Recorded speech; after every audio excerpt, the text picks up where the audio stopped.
சட்டமன்றத்தில் கைப்பட நான் அரசு தலைமை குரலாகவும் இருந்திருக்கேன். சட்டப்பேரவை விதிகள் ஓரளவுக்கு எனக்கு தெரியும். சட்டமன்ற உறுப்பினர்கள் தன் கைப்பட கடிதம் எழுதி சட்டப்பேரவை தலைவருக்கு வழங்கணும். டைப் பண்ணி கையெழுத்து போட்டால் செல்லாது. ஏன்னா முழுமையாக அவர்கள் கைப்பட எழுதி தான் அது விருப்பத்தோடு செய்கிறது. அதற்கு பிறகு ஏன் நீங்கள் ராஜினாமா செய்கிறீர்கள் என்பதற்கு சபாநாயகரிடத்தில் விளக்கம் சொல்லணும். இந்த விளக்கமெல்லாம் கொடுத்துருக்காங்க. இது வேண்டுமென்றே குதிரை பேரம் என்று சொல்லி வழக்கு தொடுத்திருக்கிறார்கள். பேசும்போது எல்லாமே அரசு தேர்தல் களத்திலையும் சரி, அதுக்கு பிறகும் கூட சரி, திமுக தீய சக்தி என்னும் என்ன தீய சக்தி அப்படின்னு சொல்லிட்டு வர்றாங்க. இன்றைக்கி அது ஒரு விமர்சனத்துக்குள்ளாக இருக்குது. குறிப்பாக நேற்றுக்கு பழனியில் ஒரு 100 கோடி ரூபா மதிப்புள்ள ஒரு இடம் வெறும் 2 கோடி ரூபாய்க்கு பத்திரப்பதிவு ஆகிருக்கு. இது ஒரு தூய சக்தின்னு சொல்கிற தாவேக்கா அதை செய்யலாமா? உள்துறை அமைச்சர் கீர்த்தனா அவர்கள் யதார்த்தமாக இருக்கிறாங்க. வயதில் சின்னவங்க, இன்னும் போதிய அனுபவம் பெறாதவர்கள். இது மாதிரி சர்ச்சைகள் இருந்து தன்னை தவிர்த்து வடமொழி கழக தலைவராக லயோனா மணியை அதுவும் ஒரு விமர்சனத்துக்குள்ள என்ன காரணம்? ஏன் அவர் போடக்கூடாதா? என்ன தகுதி இருக்குது அப்படின்னு ஒரு கேள்வி எழுப்புறாங்க.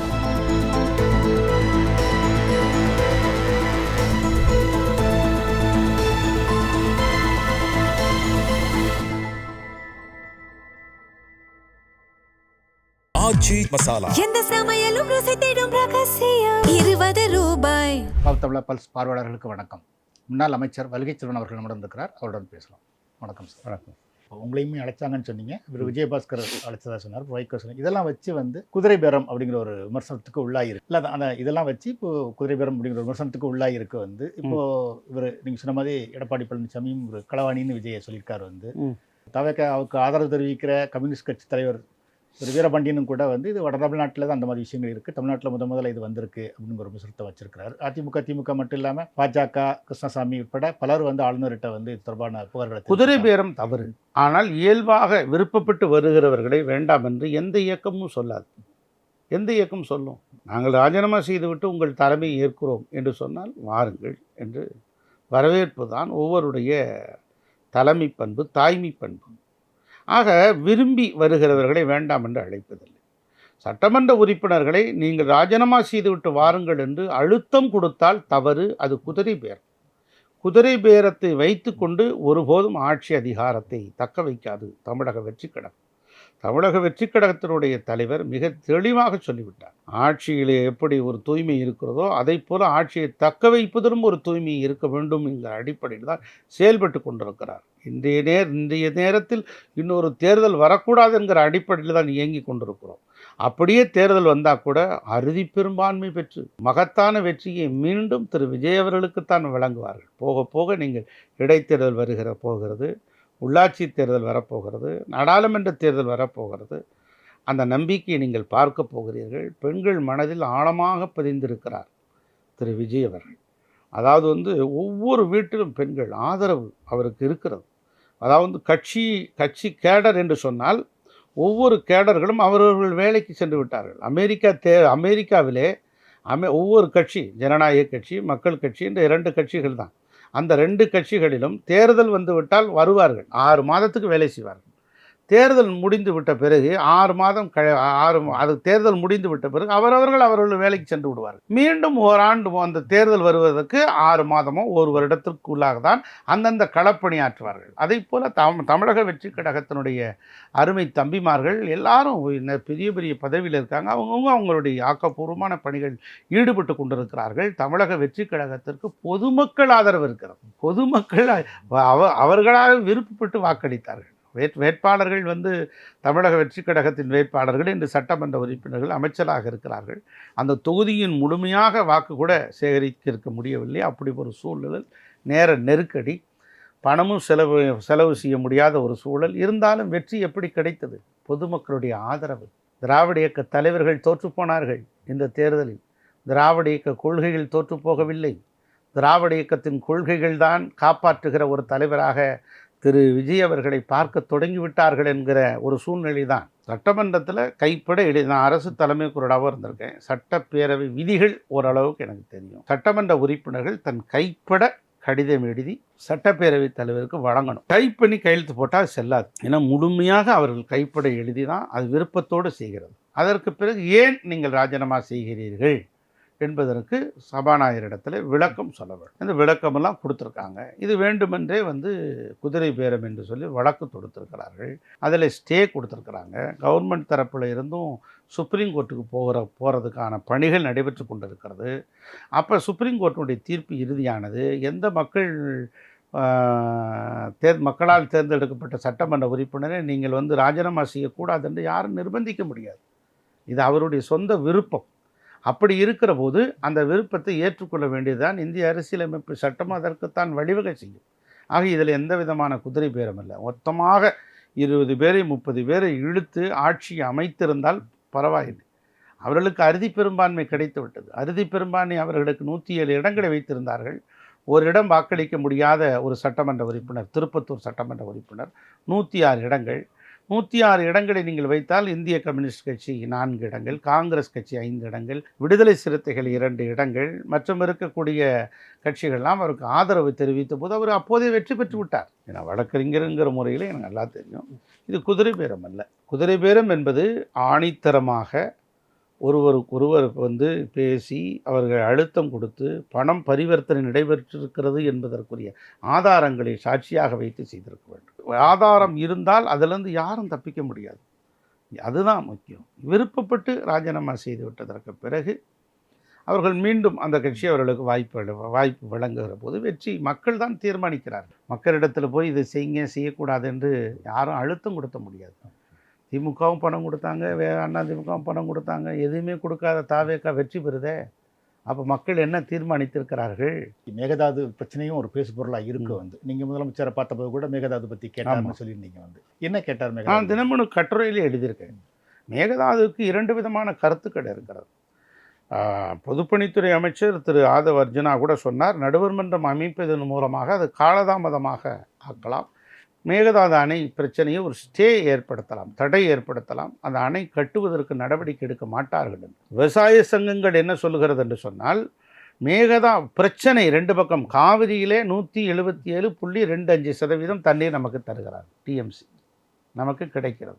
215 35 இருந்துச்சு, 220 ஆச்சு, 25 ஆச்சு, 205 கொடுத்தாங்க, 205 டிஎம்சி கொடுத்தாங்க. இப்போ 177.25% தர்றாங்க. இப்படி தரக்கூடிய இந்த நேரத்தில் 2 பேருக்கும் டிஸ்பியூட் இருக்குது. நமக்குள்ள கருத்து வேறுபாடு இருக்குது. கர்நாடகத்தில் கருத்து வேறுபாடு, நமக்குள்ள கருத்து வேறுபாடு.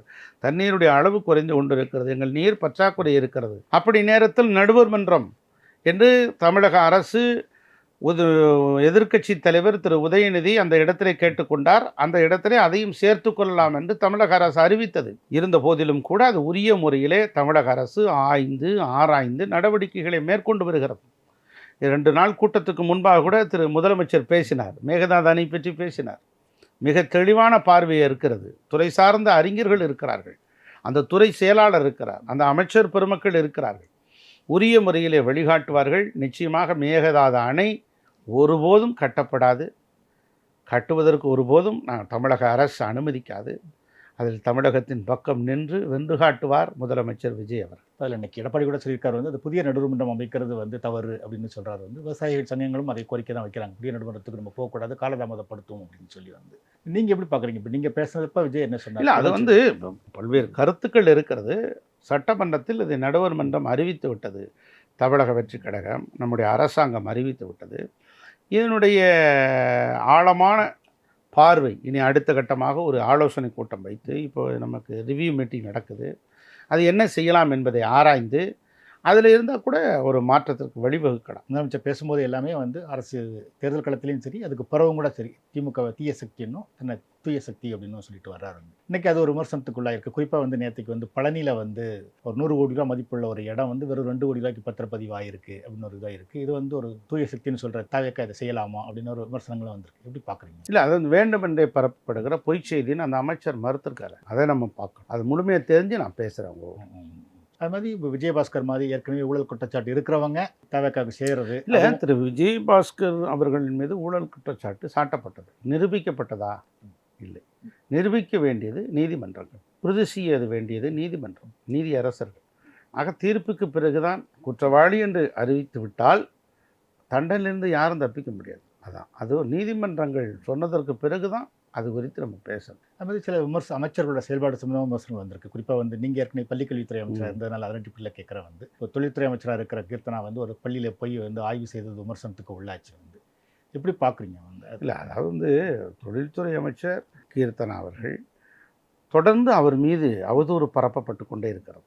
அது யதார்த்தமாக இருக்கிறாங்க, வயதில் சின்னவங்க, இன்னும் போதிய அனுபவம் பெறாதவர்கள். இது மாதிரி சர்ச்சைகள் இருந்து தன்னை தவிர்த்துக்கிறணும். அதில் மாற்று கருத்து இல்லை. நாங்கள் வக்காலத்து வாங்க, நான் அமைச்சருங்கிற வாய்ப்பு எவ்வளோ நாளைக்கு? 5 வருடம்னு வச்சுக்கோங்க. ஒரு வருடத்திற்கு 12 மாதம், 60 மாதம் தானே. 60 மாதம் ஓடிடுமே கடகடன்னு. அதற்கு பிறகு என்ன ஆகும்? பதவி போய் நம்ம விட்டு கடந்து போயிடும். இளமை நம்ம விட்டு கடந்து போயிடும். பணம் நம்ம விட்டு கடந்து போயிடும். நம்முடைய ஒரு பெற்றோர் வந்து நம்மை விட்டு பிரிஞ்சு போயிடுவாங்க. உற்றார் உறவினர்கள் நம்மளை விட்டு விலகி போயிடுவாங்க. அது எல்லாமே நம்மளை கடந்து போயிடும். ஆகவே இவற்றையெல்லாம் ஒரு மெச்சூரிட்டியாக அணுகணுங்கிறது தான் என்னுடைய கருத்து. இதில் இன்னொரு விமர்சனங்கள் வைக்கப்படுது. வந்து இந்த மாதிரி வந்து குறிப்பாக அது ரீல்ஸ் ஆட்சி அப்படிங்கிறது சொல்கிற ஒரு விமர்சனத்தை ஒட்டி இதையும் சொல்கிறாங்க. வந்து இந்த மாதிரி போய் ஆய்வு பண்ணி அதை ரீல்ஸாக எடுத்து போடுறது அந்த மாணவர்களோட ஒரு இதை பாதிக்கும், வந்து மனநிலையை பாதிக்கும். ஆமாம், அது முதலமைச்சரும் அறிவுறுத்தி இருக்கிறாரு. அதெல்லாம் செய்ய வேண்டாம்னு சொல்லியிருக்கிறாரு. இனிமேல் அது மாதிரி நடைபெறாது. இப்போது வந்து டிவி பார்ப்பதை விட செல்ஃபோனில் யூடியூப் பார்ப்பது, ஃபேஸ்புக் பார்ப்பது, இன்ஸ்டாகிராம் பார்ப்பது என்பதெல்லாம் அதிகமாக பெருகிடுச்சு. இதையெல்லாம் வந்து மக்கள் வந்து ஒரு சாப்பிட்டா கூட வந்து நான் பார்க்குறேன், இன்றைய இளைஞர்கள் சாப்பிட்றதுக்கு முன்னால் முதல்ல செல்ஃபோன் எடுத்துக்கிறாங்க. அதை உடனே தன்னுடைய ஃபேஸ்புக்கில் ட்விட்டரில் போட்டுறாங்க. இதெல்லாம் இன்றைய காலத்தினுடைய அடுத்த கட்ட ஒரு பரிணாம வளர்ச்சி. இந்த இளைஞர்களுக்கு ஈடு கொடுக்குற விதத்தில் தான் இந்த ரீல்ஸ் வந்துக்கிட்டே இருக்குது. ஒரு காலத்தில் கொள்கை முழக்கங்கள் மேடைதோறும் முழங்கினார்கள். இப்போது ரீல்ஸ் மூலமாக உடனடி ரீச் ஆயிடுது. இனிமேல் அரசியல் இப்படி தானே வந்து இப்போ நீங்கள் பார்த்தீங்கன்னா நேற்றுக்கு அன்புமணி கூட மேட்டூர் டைம் பற்றி ஒரு ரீல்ஸ் போட்டிருக்காரு. வந்து ஸோ இனிமேல் அரசியல் நீடிக்கணும்னா ரீல்ஸ் போட்டு தான் ஆகணுங்கிற மாதிரி ஒரு அப்படி இல்லைங்க. ஒவ்வொன்றும் ஒரு பரிணாம வளர்ச்சி. அதனால் இந்த டெக்னாலஜி அவசியமாக தேவைப்படுகிறது. வெர்ச்சுவல் வாரியர்ஸ் என்று சொல்லப்படுகிறது. இப்போ வந்து செல்ஃபோன் மூலமாக தேர்தல் பரப்புரைகள், இப்போ எல்லாமே தேர்தல் பரப்புரைகள் இந்தியா முழுவதும் வெளிநாடுகளிலெல்லாம் செல்ஃபோன் மூலம் தானே கொண்டு போகிறாங்க. ஆகவே அது தேவை, அவசியம். அந்த ஒவ்வொரு மாற்றத்தையும் நம்ம ஏற்றுக்கொள்ளணும். பழையன கடிதலும் புதிதன புகுதலும் தொல்காப்பிய சூத்திரம் தானே, உங்களுக்கு தெரியல. அதான் இந்த பள்ளிக்கல்வித்துறை பற்றி பேசுனதோட தொடர்ச்சியாக கேட்குறேன். வந்து இப்போ பள்ளிக்கல்வி பாடநூல் கழக தலைவராக லயோனா மணியை நியமிச்சுக்கிறது, அதுவும் ஒரு விமர்சனத்துக்குள்ளாயிருக்கு. என்ன காரணம்? ஏன் அவரை போடக்கூடாதா? இல்லை, போடக்கூடாதுன்ற அவருக்கு என்ன தகுதி இருக்குது அப்படின்னு ஒரு கேள்வி எழுப்புறாங்க. வந்து முதலமைச்சருடைய முடிவு. முதலமைச்சர் அந்த கட்சியிலே அவர் பணியாற்றி இருக்கிறார். ஒரு நல்ல சொற்பொழிவாளர், ஒரு இளைய தம்பி. அவருக்கு சட்டமன்ற தேர்தலில் வாய்ப்பு வழங்கப்படவில்லை. சரி, நம்பிக்கைக்குரிய தம்பி, அந்த இயக்கத்திலே தன்னை அர்ப்பணித்திருக்கிறார், பணியாற்றி இருக்கிறார். சரி, அவருக்கான ஒரு வாய்ப்பு வழங்குகிற போது தானே அவர் இன்னும் ஒரு ஈடுபாட்டோடு பணியாற்றுவதற்குரிய வாய்ப்பு. தன்னம்பிக்கையை தளராத ஒரு உழைப்பவர்களுக்கு பசித்தவனின் பசியை அறியாதவன் உடையவன் அறியாதது கொடுமை. பசித்தால் அவனுக்கு உணவு வழங்க வேண்டும். தன்னை நம்பி வந்திருக்கிறவர்களை கரை சேர்க்கிற போது தான் ஒரு நல்ல தலைவனுக்கு அழகு. அந்த வாய்ப்பை அவருக்கு தந்திருக்கிறார். ஆனால் தமிழ்நாடு பாடநூல் கழகம் ஒரு பாடநூல்களை உருவாக்க வேண்டிய ஒரு இடத்துல ஒரு தலைவர் பதவியில் இருக்கிறார். வந்து ஸோ அதனால அவருக்கு என்ன தகுதி இருக்குது அப்படின்னு கேட்குறாங்க. இல்லை, அவர் இன்னும் நல்ல ஒரு சொற்பொழிவாளர், நல்ல ஒரு சிந்தனையாளர். இன்னும் அவர் கற்றுக்கொள்வார். அங்கே போய் அதிகாரிகள் இருக்காங்க, அவங்க வழிநடத்த போகிறாங்க. அதில் இருக்கக்கூடிய பாங்குகளே அந்த குழு இருக்குது. திரு மயில்சாமி அண்ணாதுரை தலைமையிலே பாடத்திட்ட வடிவமைப்புக்குரிய குழு இருக்கிறது. பாடத்திட்ட அமைப்பதற்குரிய பேராசிரியர்கள், நீண்ட அனுபவம் பெற்ற பள்ளி கல்வியினுடைய இடைநிலை பட்டதாரி ஆசிரியர்கள், முதுகலை ஆசிரியர்கள், தரவை ஆசிரியர் பெருமக்கள், இவர்களெல்லாம் இருக்கிறாங்க. அவங்க வழிகாட்டுவாங்க. அவ்வளோதான். ஒரு துறை தலைவர் தன்னுடைய கருத்துக்களையும் எடுத்து சொல்லலாம். அதற்கு மேலே அமைச்சர் பெருமக்கள் இருக்கிறார்கள். அதற்கு மேலே பள்ளிக்கல்வித்துறை செயலாளர் இருக்கிறார். அதற்கு மேலே தலைமை செயலாளர் இருக்கிறார். இவர்கள்லாம் வழிகாட்டுவாங்க. எடுத்தோடனே நான் ஒரு அமைச்சர் ஆகிட்டேன்னா எல்லா வேலையும் செய்ய முடியாது. ஒரு நெட்வொர்க் இருக்குது, எல்லாம் செய்யணும். ஒரு தலையாரி விஏ ஓட்ட சொல்லணும் கிராம உதவி அதிகாரிகிட்ட. கிராம உதவி அதிகாரி உடனே நடவடிக்கை எடுக்க முடியாது. அவருக்கு மேலதிகாரியாக இருக்கிற ரெவென்யூ இன்ஸ்பெக்டர்கிட்ட சொல்லணும். ரெவென்யூ இன்ஸ்பெக்டர் தாசில்தார்கிட்ட சொல்லணும். தாசில்தார்கிட்ட ஆணை பெறணும். தாசில்தார் உடனே ஆர்டிஓட்ட கேட்பார். ஆர்டிஓ டிஆர்ஓட்ட அனுமதி கேட்பார். டிஆர்ஓ பிஏஜிட்ட கேட்பார். பிஏ ஜென்ரல்கிட்ட கேட்பார். பிஏ ஜென்ரல் ஆட்சித்தலைவரிடத்தில் கேட்பார், கலெக்டர்கிட்ட கேட்பார். ஆட்சித்தலைவர் அதிகாரத்துக்குட்பட்டது என்று சொன்னால் அனுமதி வழங்கப்படும். இல்லை என்று சொன்னால் துறை செயலாளர் தலைமை செயலகத்துக்கு கேட்க வேண்டும். துறை செயலாளர் தலைமை செயலாளர்கிட்ட கேட்பார், அமைச்சர்கிட்ட கேட்பார், ஒரு முதலமைச்சர்கிட்ட கேட்பார். இதுதான் ஆட்சி அதிகாரத்தினுடைய கட்டமைப்பு, இந்த செயின் ஆஃப் லிங்க். இதை மீறி யாரும் பண்ண முடியாது. ஆகவே வருகிறவர்கள் இளைஞர்களாக இருக்கிறார்கள், இன்று துறை அமைச்சர்களாக இருக்கு. 27 வயசில் நம்ம ஹெச்ஆர்என்சி மினிஸ்டர் இருக்கிறாரு திரு ரமேஷ் அவர்கள். அவர் 27 வயசு தான் ஆச்சுன்னு சொல்ல முடியுமா? ஆகவே இன்னும் பல்வேறு ஆக்கப்பூர்வமான அனுபவங்களை பெற்றிருப்பார்கள். அவர் கோயில் நிலங்களை மீட்டு தந்திருப்பதற்காக உயர்நீதிமன்றமே பாராட்டி இருக்கிறது. பாடநூல் கழக தலைவரோட பணிகள்ங்கிறது என்ன இருக்கும்? பாடநூல் கழக தலைவருடைய பணி பாடநூலை வடிவமைப்பது. இப்போ ஏற்கனவே 1லிருந்து 12ஆம் வகுப்பு வரை நான் பாடநூல் கழக தலைவராக இருந்திருக்கேன். 1லிருந்து 12ஆம் வகுப்பு வரை இருக்கக்கூடிய பள்ளிகளுக்கு பாடநூல்களை வடிவமைப்பது. ஏற்கனவே அது 5 ஆண்டுகள் இருக்கும் அந்த ஒரு பாடநூல். இந்த ஆண்டு 3வது வகுப்போ 6வது வகுப்போ புதிய பாடத்திட்டம் உருவாக்க வேண்டும் என்று சொன்னால் அதில் புதிய பாடத்திட்டங்களை சேர்க்கலாம், பாடத்தொகுப்பிலே சேர்க்கலாம். இல்லை என்று சொன்னால் அதே பாடத்திட்டம் அச்சிடப்படுவது, குறித்த நேரத்தில் பள்ளிகளுக்கு மாணவர்களுக்கு கிடைக்க ஏற்பாடு செய்வது, குறித்த நேரத்தில் பள்ளிக்கூடம் தொடங்குறதுக்கு முன்னாலே பாடநூல்கள் அச்சிடப்படுவது, அதை சரியான முறையில் மாணவர்களுக்கு கொண்டு சேர்ப்பது, அந்த பாடத்திட்டங்கள் ஏற்கனவே இருப்பதில் ஏதாவது சர்ச்சைக்குரியதாக இருந்தால் நீக்குவது, அதற்கு பிறகு புதிதாக ஏதாவது சேர்க்க வேண்டும் என்று சொன்னால் இணைத்து கொள்வது. இந்த பணிகள் எல்லாம் பாடநூல் கழகத்தினுடைய பணிகள். நீங்கள் ஏற்கனவே சொன்ன மாதிரி ஆட்சிக்கு கிட்டத்தட்ட 60-64 நாட்கள் ஆயிடுச்சு. ஆனால் ஏற்கனவே வாக்குறுதியாக கொடுக்கப்பட்ட நிறைய திட்டங்கள் நிறைவேற்றப்படலை அப்படிங்கிற விமர்சனம் இருக்குது. இப்போ பெண்களுக்கு அந்த 2500 தருவாங்க இலவச பேருந்துகள். அவன் பெண்களுக்கு ஆன 2500 ரூபாய் நிதி. இப்போ தாய்மாமன் திட்டம் என்று பேரறிஞர் அண்ணாவுடைய பிறந்த நாளில் அதை அறிமுகப்படுத்துகிறார்கள். அடுத்தடுத்த திட்டங்கள் நிதிநிலைக்கு ஏற்ப உரிய முறையிலே அது செயல்படுத்தப்படும். நிதிநிலையை உருவாக்குவதற்குரிய ஆக்கப்பூர்வமான பணிகள் மேற்கொள்ளப்பட்டு வருகிறது. பிடபிள்யூடி, ஹைவேஸ், இரிகேஷன்லாம் ஆன்லைன் டெண்டர். எந்த ஒரு கான்ட்ராக்ட்காரரும் வீட்டில் காத்திருக்க வேண்டியதில்லை. கம்ப்யூட்டரில் போட்டாங்கன்னா யார் லோ கோட்டேஷனோ அவங்களுக்கு கிடைச்சிடும். இதையெல்லாம் அரசாங்கத்துக்கு வருவாயாக பெருகிவிடும். ஆக இந்த போதிய நிதிகள் எல்லாம் வந்ததற்கு பிறகு இந்த ஆண்டு 2006, 2027ஆம் ஆண்டு நிதியாண்டு, இந்த ஆண்டு நிதி அமைச்சர்கள் வெள்ளை அறிக்கை தாக்கல் செய்திருக்கிறார்கள். நிதிநிலை அறிக்கை இப்போது சட்டமன்றம் தொடங்கணுன்னே தாக்கல் செய்வாங்க. அதில் இந்த திட்டங்கள்லாம் இருக்கும். நன்றி, வணக்கம்.